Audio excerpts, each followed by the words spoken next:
both of you have written memoirs about this. Both of them are yet to be published, and I hope that changes. Can you talk, both of you, about the role that writing has played for you in processing and healing, if it has been a healing activity, and what it has been like to read the other person's version of the story? Because that's not typical. I thought maybe if I could linger 1,000 feet in the air and look down on myself, I could remove myself from the horror of the present. So I kept a journal and I started writing. I have published 2 books, so I like writing.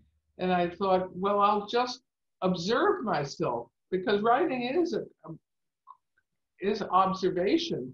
That's why I did it. But Carla's impressions are totally different than mine.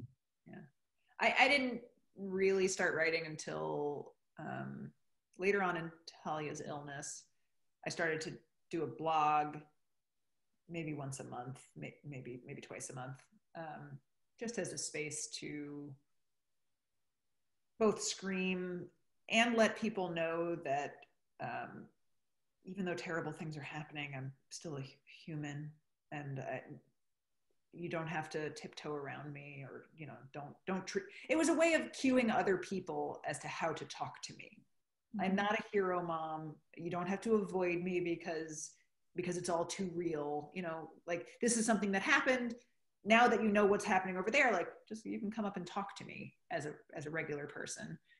And then after Talia died, and my kids went off, my middle youngest went off to kindergarten, and suddenly my house was quiet. It just felt like if I didn't start writing then, that I was just going to lose the memories. And I didn't want to lose the memories. So I wanted to write. It started out much angrier than I think the book has ended up. Partly I needed to process some anger about misdiagnosis or missed carrier screening, but also about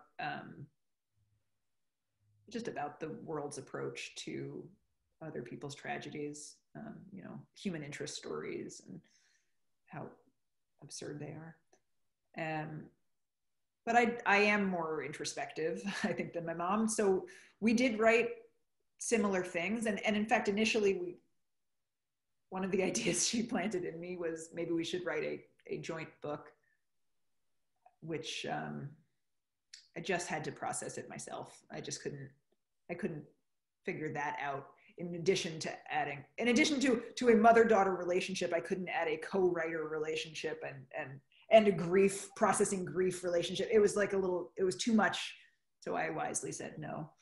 And then when it came time to read each other's work, I think we were both terrified. I think I was terrified.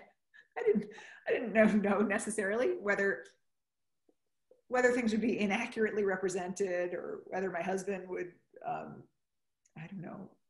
hate my mother's interpretation of our life. She's a fair viewer of the world, and she wrote about her experience, not my experience. And she's a beautiful person. And Carla wrote a love story. She wrote a love story, a tight story between herself and Talia, whom she carried for 2 years. It was just a beautiful view and reminiscence of motherhood and Talia. And mine was, like you said, this chapter going here, all those conversations I had, you could track where I was. Yours had a world view. Yeah. Yours was big, and mine was focused. And in some ways, that was what the experience was. Exactly. Because you were there every moment, and I, came in and out. So I think we wrote the only things we could write.